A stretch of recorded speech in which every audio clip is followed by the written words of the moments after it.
আসসালামু আলাইকুম সবাইকে। গতকাল যে তোমাদের পদার্থবিজ্ঞান প্রথম পত্র পরীক্ষা হইলো, সেই পরীক্ষারই একটা প্রশ্ন আমি সলভ করার চেষ্টা করব আজকে।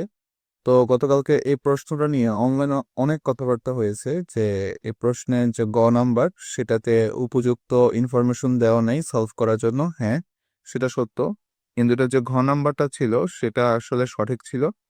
তো এটা একটু কনসেপচুয়াল, বুঝতে পারলে আসলে বিষয়টা সহজ, পরীক্ষা অ্যান্সার করে আসতে পারা যায়। আর না নতুবা ভিতরের যে কনসেপ্টটা রয়েছে সেটা একটু যদি ডিপতে না বোঝা যায় তাহলে আসলে এটা সলভ করা একটু কঠিন হয়। যদিও পরীক্ষার হলে এত কিছু চিন্তা করা যায় না, অনেক প্রেশার কাজ করে। তো চলো শুরু করি আজকের এই প্রশ্নটা ব্যাখ্যা। এখানে বলছে উদ্দীপকের সিলিন্ডারের দৈর্ঘ্য 1/3 হ্রাস পেলে গ্যাসের অণুর মূল গড় বর্গবেগ দ্বিগুণ হবে কিনা, গাণিতিক বিশ্লেষণ কর। এখানে মূল গড় বর্গবেগ বলতে বোঝানো হয়েছে CRMS বেগ। হুম, RMS বেগ, অর্থাৎ RMS বেগটা দ্বিগুণ হবে কিনা যদি তুমি সিলিন্ডারের দৈর্ঘ্য 1/3 হ্রাস করো। এখন আমরা জানি যে আরএমএস বেগ হচ্ছে তাপমাত্রা বর্গমূলের সমানুপাতিক। হ্যাঁ, তাপমাত্রা বর্গমূলের সমানুপাতিক। তো ধরো সিলিন্ডারে তো হচ্ছে ধরো গ্যাস আছে না, যদিও বলা নাই, কিন্তু সিলিন্ডারে ধরো গ্যাস আছে। তো এখন তুমি যদি এটার মানে আরএমএস বেগটাকে দ্বিগুণ করতে চাও তাহলে কি হবে, যে তাপমাত্রা 4 গুণ হইতে হবে না? তাপমাত্রা যদি 4 গুণ হয় তাহলে তো আরএমএস বেগটা দ্বিগুণ হচ্ছে, তাই না? তাহলে তাপমাত্রাকে 4 গুণ করতে হবে। এখন আমাকে বলছে যে উদ্দীপকের সিলিন্ডারের দৈর্ঘ্য 1/3 হ্রাস পাবে। এখানে সিলিন্ডারের দৈর্ঘ্য দেওয়া নাই, বলা নাই যে সিলিন্ডারটা কত দৈর্ঘ্য। তো আমি ধরে নিব যে সিলিন্ডারের দৈর্ঘ্য হচ্ছে এল। সিলিন্ডারের দৈর্ঘ্য হচ্ছে এল। হ্যাঁ, সিলিন্ডারের দৈর্ঘ্য হচ্ছে এল। হ্যাঁ, এখন দৈর্ঘ্য যদি 1/3 হ্রাস পায় মানে কি, এল এর 1/3, L/3, এই L/3 অংশটাকে হ্রাস পাইলে পরিবর্তিত দৈর্ঘ্য হবে L-L/3, মানে হচ্ছে যে 2L/3। এখন বিষয়টা হইলো যে পরিবর্তিত এল হবে কত, 2L/3, অর্থাৎ 1/3 হ্রাস করার ফলে। সিলিন্ডারের ক্ষেত্রে আমরা জানি আয়তন V = πr²L, অর্থাৎ ভির সাথে এল এর সম্পর্ক কি সমানুপাতিক, তাই না? ভি সমানুপাতিক এল। তাহলে যদি এল যদি 2L/3 হয় তাহলে ভি কত হবে? V হবে 2V/3, মানে পরিবর্তিত আয়তন, যেহেতু তোমার আয়তন আর এখানে দৈর্ঘ্য সমানুপাতিক, তাহলে পরিবর্তিত আয়তন হবে 2V/3। অর্থাৎ যে তুমি দৈর্ঘ্যটাকে 1/3 হ্রাস করলে যে মানটা পাচ্ছ, ঠিক তেমনি আয়তনের পরিবর্তিত আয়তনও সেম হবে। কারণ কি? কারণ হচ্ছে যে আয়তন আর দৈর্ঘ্য সমানুপাতিক। দৈর্ঘ্য হ্রাস করলে আয়তনও হ্রাস পাবে, দৈর্ঘ্য বৃদ্ধি করলে আয়তনও বৃদ্ধি পাবে। তাই এখানে তুমি দৈর্ঘ্য হ্রাস করছো, আয়তনও হ্রাস পাইছে। তো এটাই হচ্ছে স্বাভাবিক। এখন যে বিষয়টা হইল যে CRMS, হ্যাঁ, দেখো এখানে আমাকে বলছে যে CRMS মানে হচ্ছে যে মূল গড় বর্গবেগ দ্বিগুণ হবে কিনা।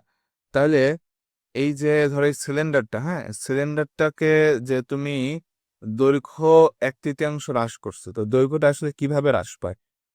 অবশ্যই ধরো সিলিন্ডারটা আছে, সিলিন্ডারটাকে চাপ প্রয়োগ করছো, এখান থেকে চাপ প্রয়োগ করছো, ধরো চাপ প্রয়োগ করলে আস্তে আস্তে এটা সংকুচিত হয়ে এতটুকু হইলো। হুম, চাপ প্রয়োগ করতে হবে, তাই না?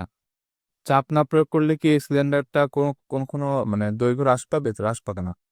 তাহলে এখন এই চাপটা তুমি দুইভাবে দিতে পারো, এক হচ্ছে যে ধীরে ধীরে, অথবা হচ্ছে যে দ্রুত। এখন মজার বিষয় হচ্ছে যে যদি কেউ ধীরে ধীরে দেয়, চাপ প্রয়োগ করে, তাহলে আসলে সেটা সমষ্ণ প্রক্রিয়া হয়।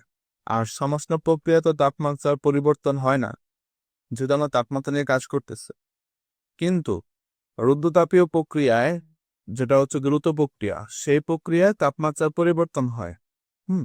তবে আমরা জানি যে T1 V1 gamma minus 1 is equal to T2 V2 gamma minus 1, তাই না? এখন কেন দেখো, এটা লেখার পিছনে একটা রিজন আছে। কারণ আমি এখানে বলছি শুরুতে যে CRMS সমানুপাতিক √T, অর্থাৎ CRMS 1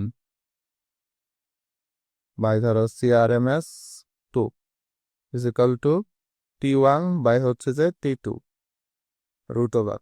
এখন আমাকে দেওয়াই আছে যে 12 ডিগ্রি সেলসিয়াস, তাহলে এখানে T1 এর মান কত হবে? T1 এর মান হচ্ছে 12 প্লাস হচ্ছে যে 273, 270 আর 10 হচ্ছে 80, আর 3 আর 2 হচ্ছে 5, মানে হচ্ছে 285 কেলভিন। হ্যাঁ, 285 কেলভিন। এখন তুমি এখানে T1 বসাইলা 285, কিন্তু তোমার কাছে তো T2 বাইর করা লাগবে। T2 বাইর করা লাগবে না?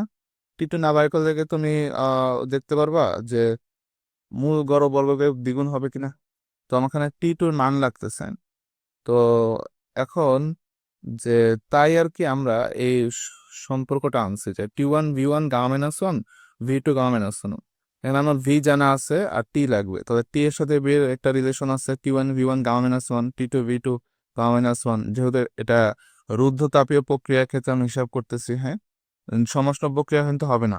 সমষ্ণ প্রক্রিয়ায় তাপমাত্রা পরিবর্তন হয় না, তুমি সিলিন্ডারটাকে চাপ প্রয়োগ করতেছো। এখন তুমি যদি দ্রুত চাপ প্রয়োগ করতে পারো, আস্তে আস্তে চাপ প্রয়োগ করতে পারো, আস্তে আস্তে চাপ প্রয়োগ করলে সেটা হবে সমষ্ণ প্রক্রিয়া। সমষ্ণ প্রক্রিয়া কোনো তাপমাত্রা পরিবর্তন হয় না, তো সমষ্ণ প্রক্রিয়া কোনো সূত্র ব্যবহার করা যাবে না। আবার বয়েলের সূত্র ব্যবহার করে অনেকে আসলে যে বয়েলের সূত্র ব্যবহার করতে পারে, বাট সেটা কিন্তু হবে না।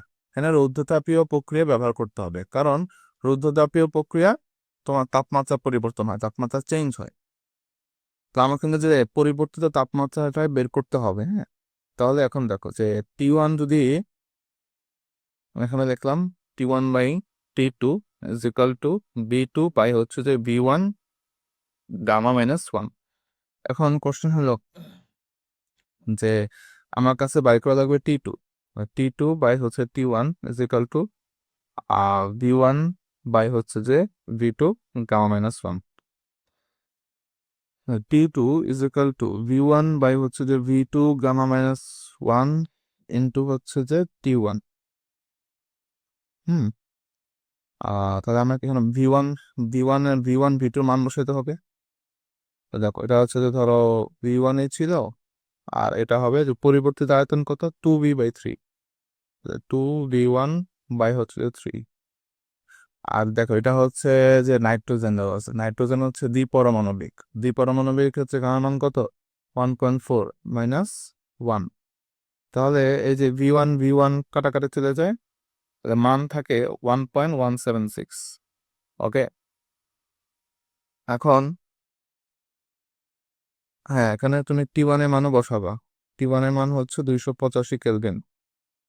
বসালে আলটিমেটলি মান থাকে, আচ্ছা না, মান না, আমি হচ্ছে যে এটা বাই করছি হচ্ছে এরকম যে T2 বাই হচ্ছে যে T1।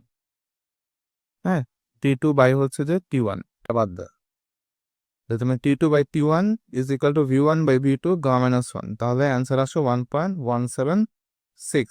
তো তুমি চাইলে একসাথে T2 বাই করতে পারো, ইটস আপ টু ইউ। হুম তো এখন যেটা হইলো যে আমার কাছে যে CRMS 1 বাই হচ্ছে CRMS 2 ইজ ইকাল টু হবে T1 বাই হচ্ছে T2। আমি এটা উল্টাই দিই, CRMS 2 বাই হচ্ছে CRMS 1 ইজ ইকাল টু হবে কি, T2 বাই T1।